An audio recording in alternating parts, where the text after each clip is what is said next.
Assalamualaikum warahmatullahi wabarakatuh. Selamat pagi teman-teman semua. Perkenalkan, kami dari kelompok 4 akan mempresentasikan materi identitas dan integrasi nasional. Sebelumnya, perkenalkan, nama saya Priscilla Agatha Sasabila dengan nomor NPM 230111053 dan teman saya. Perkenalkan, nama saya Rainisa Altanti dengan nomor NPM 230111054. Lalu teman saya, Fahmi. Perkenalkan, nama saya Fahmi Maulana Pratama. NPM saya 230111055. Oke, langsung saja kita ke materi pertama, yaitu pengertian dari identitas dan integrasi nasional. Oke, kita langsung saja ke materi pertama, yaitu pengertian dari identitas dan integrasi nasional. Nah, identitas di sini adalah supaya kita mengetahui apa sih identitas kita sebagai bangsa Indonesia. Nah, karena bangsa Indonesia itu terdiri dari banyak suku bangsa yang berbeda agama, suku, ras, dan budaya, maka dari itu kita perlu ada upaya untuk mengintegrasi atau menyatukannya. Nah, di sini saya akan menjelaskan satu persatu dimulai dari identitas nasional. Jadi, identitas nasional adalah suatu kumpulan nilai budaya yang tumbuh serta berkembang dalam macam-macam aspek kehidupan yang dihimpun dalam satu kesatuan. Jadi, intinya Indonesia itu kumpulan dari budaya. Sehingga konsepnya, bagaimana sih kita mengumpulkan ke kumpulan budaya tersebut untuk menjadi satu.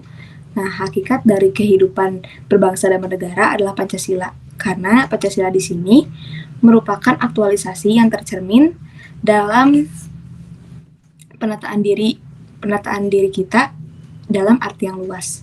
Nah, selanjutnya yaitu integrasi nasional.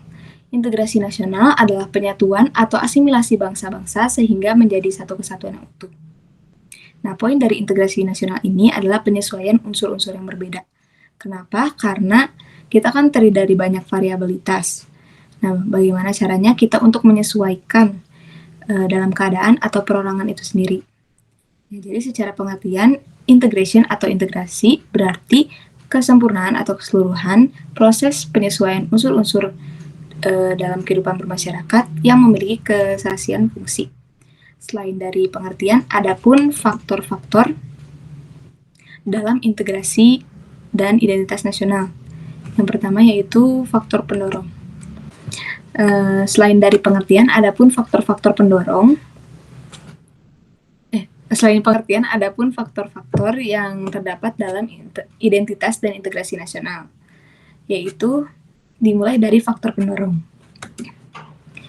Yang pertama adalah sejarah perjuangan kemerdekaan, karena dalam perjuangan tersebut semua elemen masyarakat bersatu padu untuk mencapai kemerdekaan dan mempertahankan kesatuan bangsa.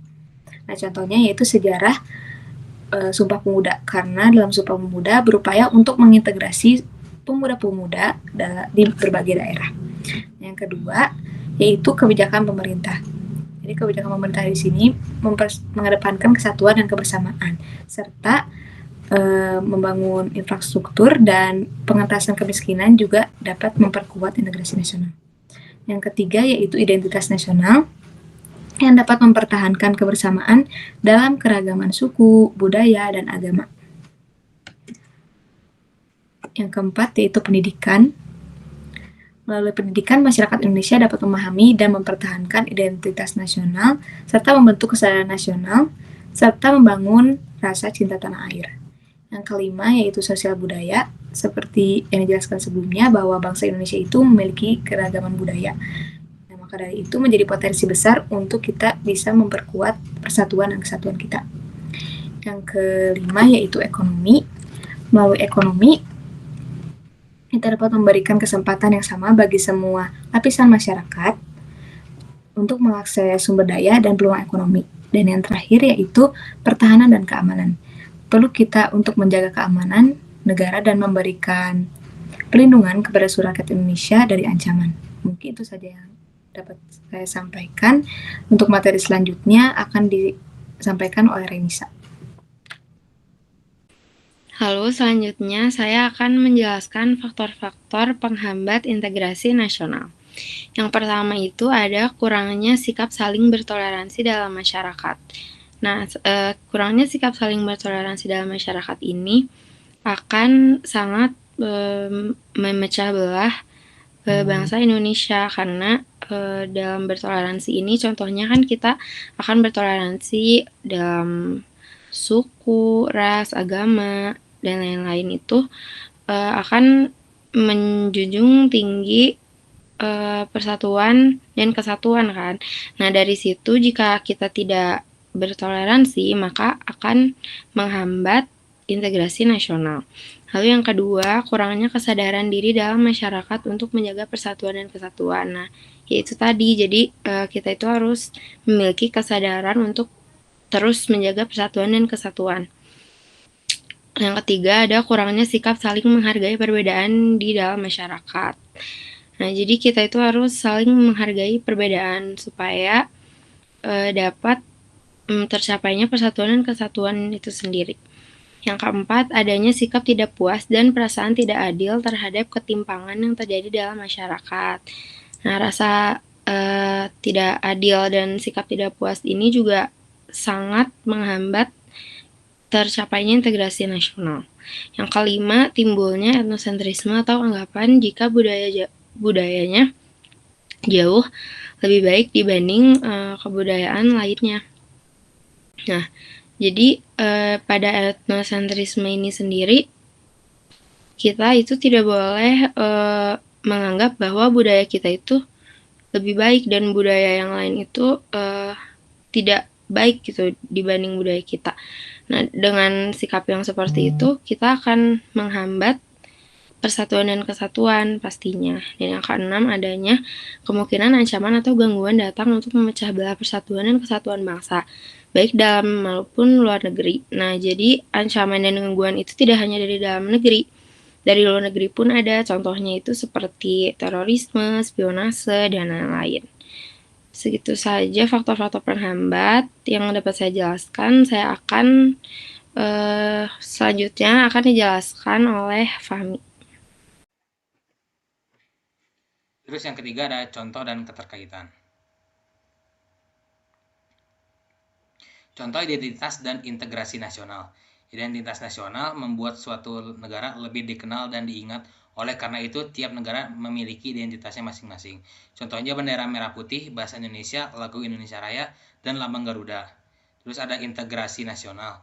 Proses penggabungan untuk mencapai tujuan bersama dengan menggabungkan semua elemen yang ada dalam masyarakat Indonesia.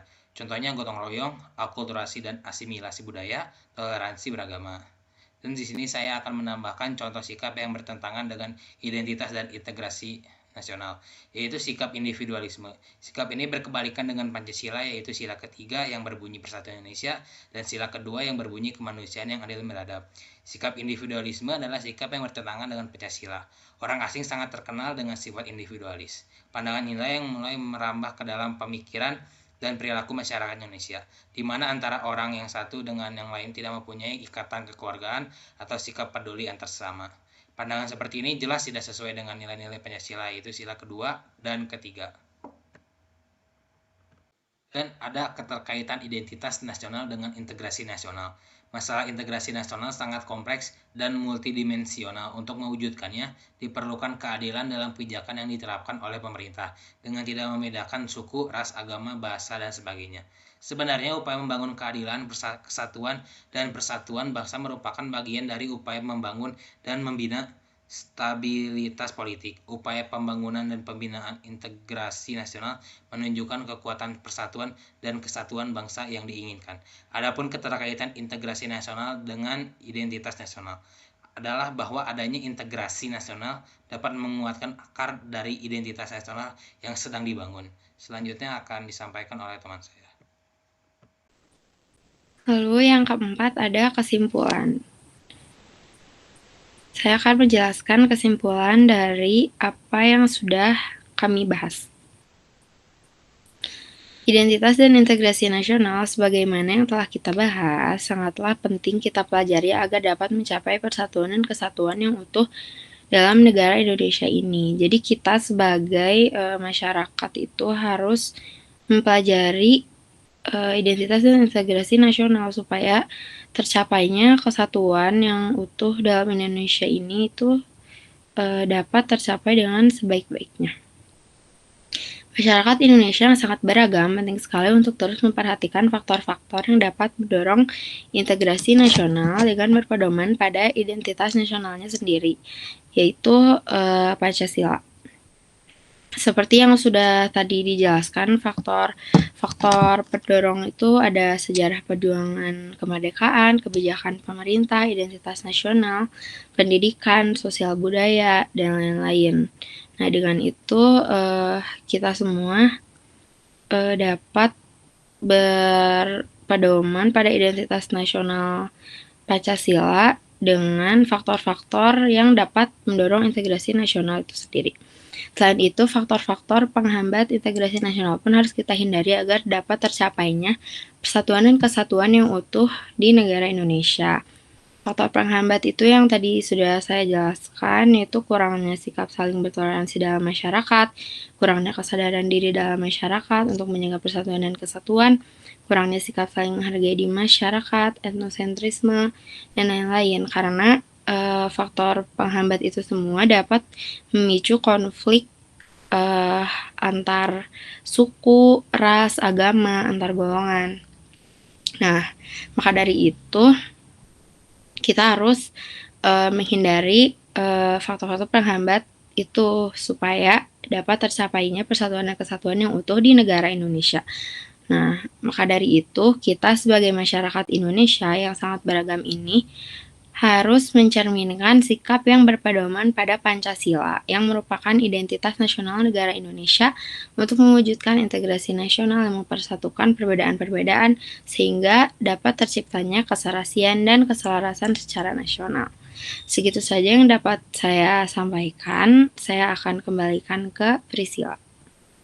Mungkin sekian yang dapat kami sampaikan. Terima kasih atas perhatiannya. Mohon maaf jika ada kata-kata yang kurang berkenan. Terima kasih. Wassalamualaikum warahmatullahi wabarakatuh.